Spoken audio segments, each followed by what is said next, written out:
Hello students, स्वागत है आप सभी का हमारे YouTube channel by Jitendra sir.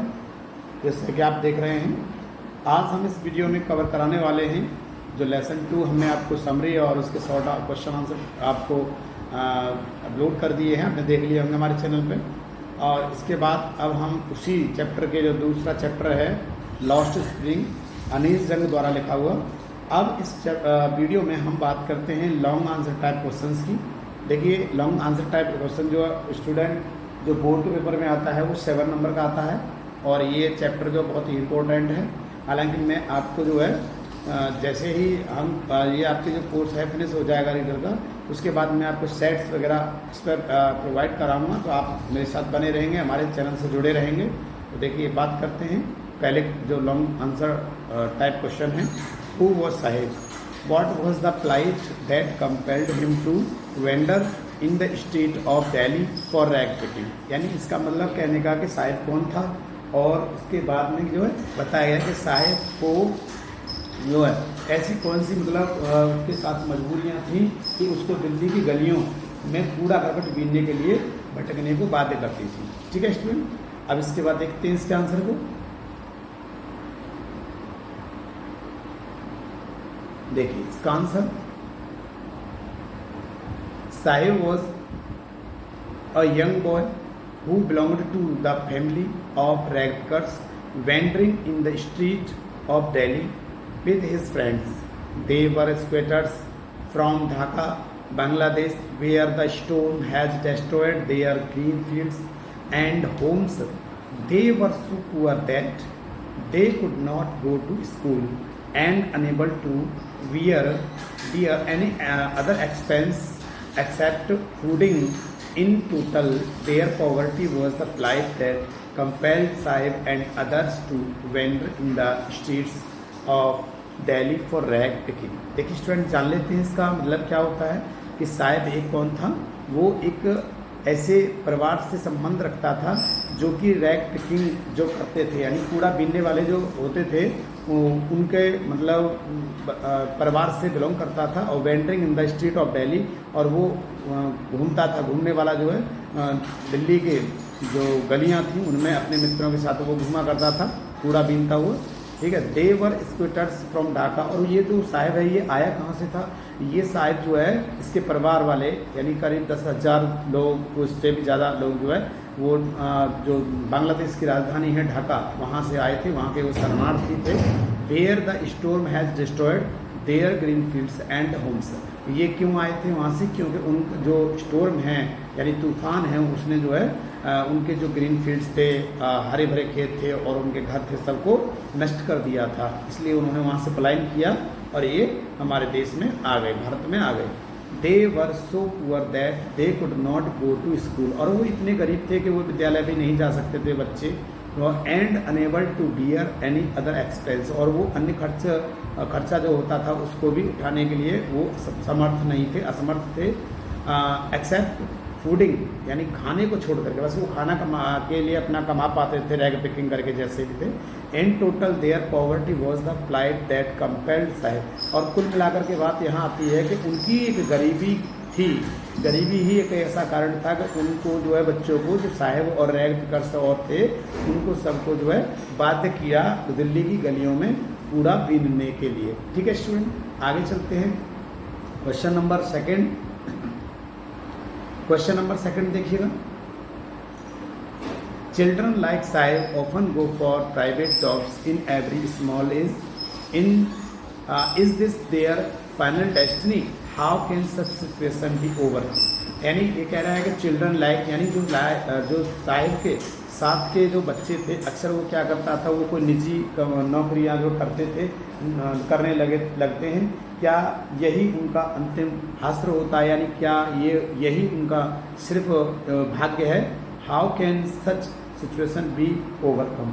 और किस तरह से इस प्रकार की जो स्थितियों से कैसे उबारा जा सकता है उनको? देखिए, देखते हैं आंसर इसका। स्टूडेंट बने रहेंगे आप मेरे साथ, ठीक है। देखिए, children like Sahib often start to do the job in a very small age, and the only reason behind it is their poverty. Their parents have to earn money for survival first. than they could think for any other expense. Sometimes they find no value of education in their life and remains uneducated. Such situation can only be overcome by the combined efforts of parents and government both. Every section of the society will have to work commonly and dedicatedly to fight with this evil of our society.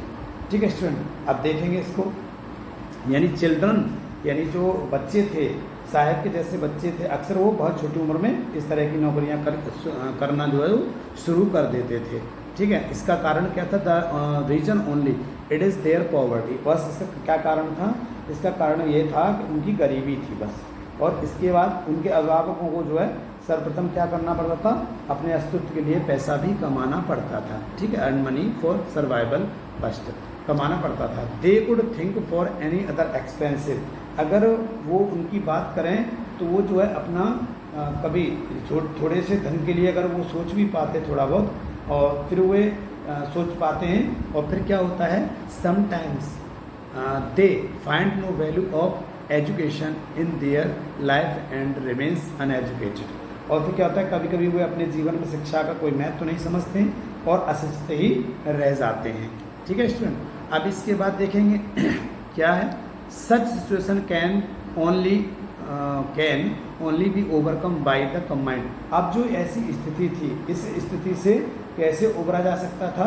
ऐसी स्थिति जो है इनकी उबरने के लिए हमको बस एक ही काम करना था कि अभिभावकों और सरकार यानी पेरेंट्स एंड गवर्नमेंट, अभिभावकों और सरकार दोनों के सामूहिक प्रयासों के द्वारा ही इसको जीता जा सकता था। यानी जो स्टूडेंट जो रैगर्स हैं, बच्चे हैं, उनके माता पिता को सोचना चाहिए उनकी शिक्षा के बारे में, और गवर्नमेंट को भी उनके लिए कुछ सोचना चाहिए, उनके लिए स्कूल वगैरह खुलवाने चाहिए, उनको कुछ ना कुछ प्रोवाइड करते रहना चाहिए। और फिर इसके बाद में देखिएगा, every section of the society will have to work commonly and dedicatedly to fight with this evil of our society. और प्रत्येक वर्ग को, यानी प्रत्येक वर्ग को, यहाँ पे सेक्शन मतलब वर्ग को हमारे समाज की इस बुराई से लड़ने के लिए समानता और समर्पण के साथ में कार्य करना होगा। ठीक है स्टूडेंट, तो ये आपकी समझ में क्वेश्चन का आंसर आया होगा। चलिए अगले क्वेश्चन पे बात करते हैं। क्वेश्चन नंबर, अब देखिए थर्ड की बात करते हैं। Who was Mukesh? What did he want to do in his life and what did he not want to follow. यानी इसमें बताया जा रहा है कि मुकेश कौन था और वो अपने जीवन में क्या करना चाहता था और वो क्या किसका अनुसरण नहीं करना चाहता था। देखिए, Mukesh was the member of family from Firozabad. इसका आंसर है Mukesh was the member of family from Firozabad engaged in bangle making. Okay, देखेंगे bangle making. His whole family since last many generations was involved in only Bengal making. As because of family tradition, actually he wanted to be a motor mechanic, for which he had to take a great pain going against his family tradition, and he did not want to follow his family tradition making bangles. Okay student, when the author asked him about his good, he straightforwardly replied for motor mechanic. देखिए समझते हैं, Mukesh was the member of family, Mukesh was the member of family from Firozabad engage in bangle making. तो मुकेश कौन था? मुकेश जो है वहाँ के जो फिरोजाबाद के बेंगल मेकर्स थे, जो चूड़ियाँ बनाते थे, उसी परिवार में से एक सदस्य था। His whole family since last many generations was involve. और उनका जो कई पीढ़ी जो है, पीछे कई पीढ़ी जो है उस चूड़ियाँ बनाने में ही व्यस्त रहती थी।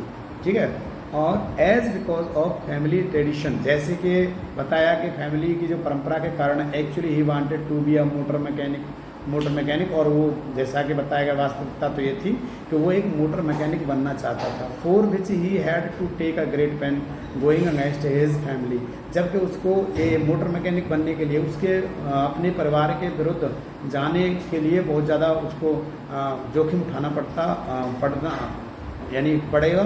तो और इसके बाद में बताया जा रहा है tradition and he did not want to follow his family tradition making bangles, जबकि वो जो है वो जो उनकी परंपरा थी चूड़ियाँ बनाने की उसमें वो इन्वॉल्व नहीं होना चाहता था, वो नहीं उसको अनुसरण करना चाहता था। When the author asked him about his good, तो जब उसने उसकी भलाई के लिए जब उन्होंने पूछा, राइटर ने ऑथर ने जो इसकी जो राइटर है अनीस जंग ने पूछा, तो ही स्टेट फॉरवर्ड वाली लेब्राइड फॉर मैकेनिक, तो उसने सीधे सीधे एकदम उत्तर दे दिया कि वो क्या बनना चाहता है, वो मोटर मैकेनिक बनना चाहता है स्टूडेंट। ठीक है, इसके बाद चलते हैं क्वेश्चन नंबर 4 की बात कर लेते हैं। क्वेश्चन नंबर 4 देखिए, what did the narrator notice in the locality where Mukesh lived, what was the condition of bangle makers. Okay student, देखेंगे इसमें इसका आंसर, यानी इसमें कह रहा है कि what did the narrator notice, जब जो जहाँ मुकेश रहता था तो इस इलाके में कहानी में जो कहानीकार जो थी, जो ऑथर थी, कथानक थी, जो उसने क्या अवलोकन किया, चूड़ी बनाने वालों की वहाँ क्या हालत थी, ऐसा इसमें बताया जा रहा है। तो देखिए बात करते हैं इसके आंसर की। देखो, where Mukesh lived there a narrator noticed a lot of things, जहाँ पर वो मुकेश रहता था वहाँ पर उसने बहुत सारी वस्तुओं को, वहाँ बहुत सारी बातों को नोटिस किया। As children illegally working in the glass furnace, जैसा कि बहुत सारे जो बच्चे हैं, छोटे बच्चे हैं, उस वक्त क्या कर रहे थे, वो अवैध रूप से जो है भट्टियों पर कार्य कर रहे थे। With high temperature in the dingy cells, और वो बिल्कुल एकदम अंधेरी कोठरी में वो बहुत ही उच्च तापमान पर काम कर रहे थे।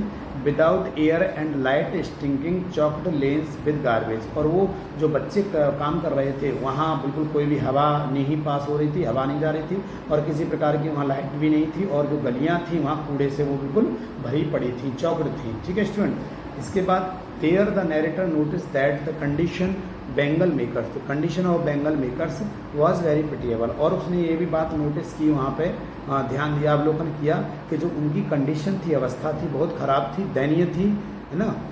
दे वर वेरी पुअर, और वो बहुत गरीब थे।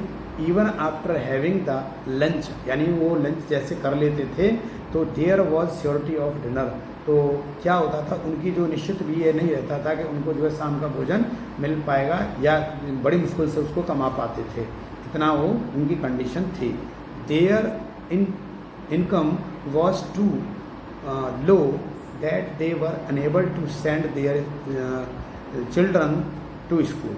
ठीक है, यानी उनकी जो इनकम थी वो बहुत कम थी, और इतनी कम थी कि वो अपने जो स्टूडेंट, जो बच्चे हुआ करते थे, तो उनको जो है विद्यालय भेजने में भी असमर्थ रहा करते थे स्टूडेंट। ठीक है, दे वर कंटिन्यूसली फाइटिंग विद पॉवर्टी, और वो जो है लगातार ही जो इस गरीबी की लड़ाई से जूझ रहे थे, लड़ रहे थे स्टूडेंट।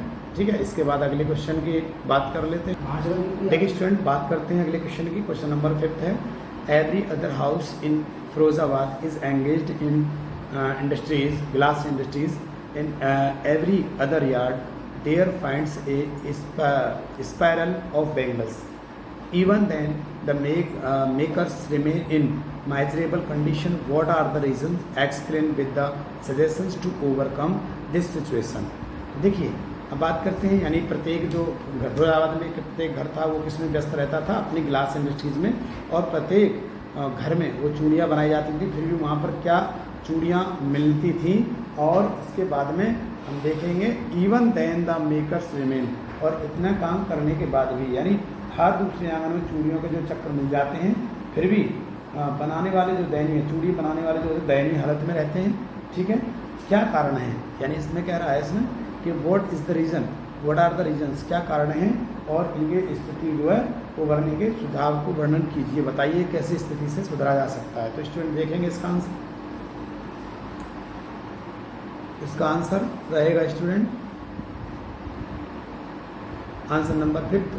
देखिए, it is right that every house is Firozabad is engaged in glass industries but they remain in miserable. ये बात बिल्कुल सही है कि जो फिरोजाबाद का प्रत्येक परिवार था, वो जो घर था, वो अपनी ग्लास इंडस्ट्री, यानी जो कांच की, यानी चूड़ियों के जो उद्योग था उसमें व्यस्त रहते थे, लेकिन वो फिर भी उनकी जो है दयनीय दशा रहती थी, है ना।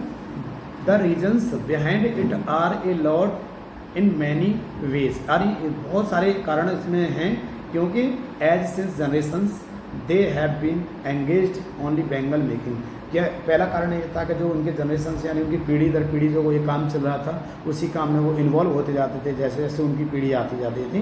दे have been engaged only bangle making and not seen any other thing, और वो कोई भी दूसरे काम पर बिल्कुल भी ध्यान नहीं दिया करते थे। और इसके बाद में फिर बताया जा रहा है they are totally depend on this trade, और वो इसी व्यापार पर अपने इसी कारोबार पर जो है वो डिपेंड थे, निर्भर थे। वेन एवर दे थिंक और effort for any other trade, यदि वो कभी सोचते भी थे ऐसा करने के लिए कि उसको ट्रेड को अपनी को चेंज कर दें, पर अपने व्यापार को जो है चलता था उसको चेंज कर दें धंधे को, they are stopped and hold up by the police and other money lenders. ठीक है, अगर वो ऐसा सोचते भी थे तो उनको क्या करता था, उनको रोक दिया जाता था। किससे रोक दिया जाता था? पुलिस द्वारा, और फिर उनको जो है जेल वगैरह में भी डालने की कोशिश होती थी, डाल दिया जाता था, ऐसा उनको डर रहता था। ठीक है, अब इसके बाद देखते हैं their condition can be reformed by the combined efforts bangles makers and government. अब उनकी जो कंडीशन है वो कब सुधर सकती है कि बेंगल मेकर्स यानी चूड़ी बनाने वाले वो कोशिश करें अपने आप में, और एक गवर्नमेंट उनको सहयोग करे, उनको धन प्रदान करे और उनकी सहायता करे उनके लिए। और किस तरह से सहायता करे government? Their products should be given whole marks, और उनके जो माल बनाते थे, चूड़ियाँ बनाते थे, उनको होल मार्क्स दिया जाए। And kept free from taxes, जो कि अगर वो धंधा करने भी लगे तो उनको टैक्स फ्री उनका होना चाहिए। They should be given opportunity to sell their products to company directly. अब उनको एक मौका देना चाहिए कि वो अपने प्रोडक्ट को, अपने सामान को वो डायरेक्ट कंपनी में बेच सकें, ताकि उनके जो है वो बीच के जो लोग हैं वो बच सके उनसे, जो दलाल होते हैं। Then their condition can improve, और फिर इनकी जो है कंडीशन को इम्प्रूव किया जा सकता है। ठीक है स्टूडेंट, तो ये आपने देखा होगा। चलिए अगले क्वेश्चन की बात कर लेते हैं। क्वेश्चन नंबर 6 क्या है? What is the vicious circle of middle man, how are they trapped since the time of their forefathers, can they get organised, if not why explain. यानी देखिए व्हाट इज द विशियस चक्र of middle man, जो लोग होते थे यानी जो दलालों का जो क्रूरता चक्र था वो क्या था, क्या मतलब है। ठीक है, और फिर इसके बाद बताया गया है कि अपने पूर्वजों के समय वो कैसे फंसे हुए थे। ठीक, और फिर इसके बाद बताया गया क्या वे संगठित हो सकते हैं और नहीं तो क्यों, और इसकी व्याख्या करा रहा है कि व्याख्या कीजिए। ठीक है स्टूडेंट, तो देखिए बात करते हैं अगले क्वेश्चन के, जिस क्वेश्चन के आंसर की। तो देखिए जैसा कि मैंने अभी क्वेश्चन जो सीखता है उसके आंसर की बात कर लेते हैं। द विशियस चक्र is that whenever these bangles maker step out to come forward for any other work, they are hold up and stopped by the policeman and साहूकार मिडिल मैन etc। ठीक है student, देखिए ये जो क्रूरता का चक्र था ये क्या था, ये बात बिल्कुल सही है। क्रूरता का चक्र था कि जब कभी ये जो बेंगल मेकर से चूड़ी बनाने वाले जब कभी भी अपना एक कोई भी अलग से दूसरा ट्रेड चालू करने के लिए अगर ये कोशिश करते थे तो उनको जो है रोक दिया जाता था, धमका दिया जाता था, और पुलिस जो वाले लोग होते थे उनके द्वारा, और साहूकार से होते थे, और जो दलाल लोग होते थे मध्यम वर्ग वाले जो जैसे बीच में दलाली खाने वाले लोग थे उनके द्वारा उनको धमका दिया जाता था। They have been trapped since the time of their forefathers, और वो जो है अपने जो फंसे हुए थे किस तरह से, अपने जो फोरफादर्स यानी पूर्वज थे ना उनके कारण भी वो फंसे हुए थे। Due to same reason because this legacy is being transferred to every next generation, क्योंकि ये उनको जो है एक विरासत, लेगेसी का मतलब होता है विरासत, यानी उनके पूर्वजों से ये विरासत में ऐसा मिला होता था। ठीक है, अब इसके बाद में they can not organized so easily because the middlemen and others do not let them, और वो कभी भी अपना जो एक समूह नहीं बना सकते थे क्योंकि जो दलाल लोग होते थे, मध्य के जो लोग होते थे वो और अन्य लोग उनको जो ऐसा नहीं करने दे सकते थे। ठीक है, क्यों? Because of their greed and selfishness, क्योंकि वो उनका लालच था। जो मध्य वर्ग के लोग जो थे दलाल थे, जो मिडिल मैन जो बीच में काम करते थे, उनका ये क्या था, उनका अपना जो स्वार्थ था उसमें लालच था। These so called important person of society thinks only of themselves and do the fake promise showing the false sympathy. और इसके बाद में ये क्या होता था कि ये जो लोग होते थे ये जो समाज के महत्वपूर्ण कहलाने वाले जो लोग होते थे, ये क्या करते थे, अपने बारे में सोचते हैं और झूठी सांत्वना देने के साथ खोखले वादे करते हैं। ठीक है स्टूडेंट, आगे देखिए इसके बाद, so their bangle makers reform remains a challenge for them as well as for government. तो उसमें यानी बताया गया है कहते हैं उनका जो चूड़ी बनाने वालों का जो है सुधार उनके साथ साथ सरकार के लिए एक चुनौती बना हुआ है। तो स्टूडेंट इस तरह से मैंने आपको ये लॉन्ग टाइप क्वेश्चंस के आंसर मैंने आपको इस चैप्टर के कराए और आपने जो है इसको नोट कर लेंगे, बहुत ही इंपॉर्टेंट चैप्टर है ये। ठीक है स्टूडेंट, तो थैंक्स फॉर वॉचिंग वीडियो।